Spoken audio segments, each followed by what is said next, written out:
เมื่อยพี่น้องตอนพังบ่ายครับเบาหามีลูกหลายคน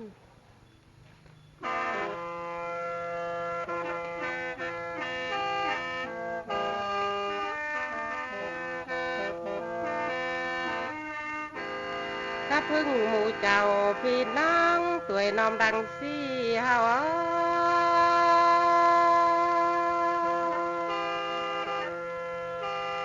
ถ้าป้างเมืองนี้หลายอันแป่งเปลี่ยนแล้วได้พาก็หาแอบหู้เควให้เป็นโซไว้เนอกับซุ่มเมา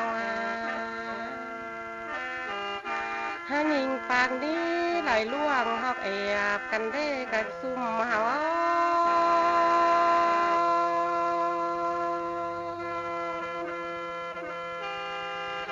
ฮักซบปากซอยเสียงคันโถเบี้ยดาเมืองกันได้เฮาก็มีเหินเจื้องแอบซื้อทั่วเมืองไรบานแล้วไร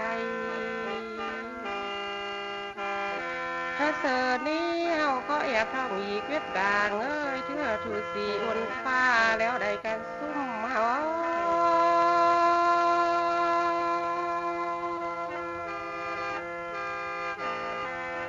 เฮาขอหญ้าหลอนเลี้ยงหลายคนมาตื่นสั่งเด้อวันมือลูกเฮาใหญ่แล้วดันท่อบ่มีบอนตังร่า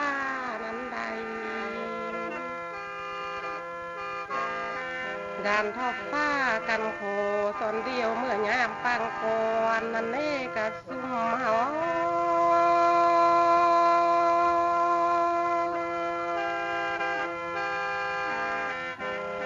ถ้าเสริญนี้ป้างเมืองเอียนเนยหามียิ่งคนรอยมาได้เอาเลี้ยงลูกแล้วบากว่า2 คนก็ได้เนอกะซุ่มเมา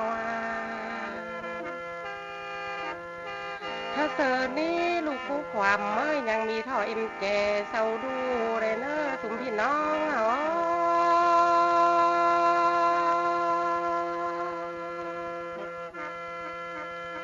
ถ้าลูก2 ปีแก่ง3 ปีหน้ายังมีท่อเอ็มสาวบอกกันเด้เสาเจ็บใจเอียวให้ยังมีพ่องตาพี่มานาถ้าเสอนี้ยังมีเงินคุยกะจุงเอื้องมาซอยเรือเดินเสื้อเฮาแน่กะซุ่มเฮา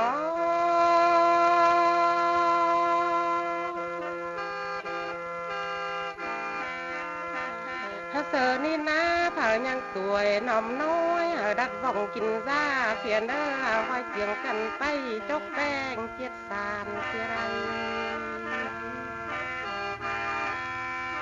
ถ้าเสอนั้นเอาจังต่อแห้งกลางเอาเนื้อ2 ดันดำซีเฮาได้เนื้อกักซุ่มเฮา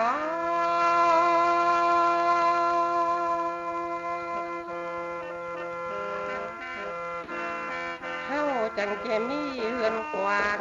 ตีวีแสใหม่นั่นแน่กักซุ่มพี่น้องเฮาเฮ็ดใดเสื่องนั้นเดินห่างเมืองแห้งเน้อซุ่มพี่น้อง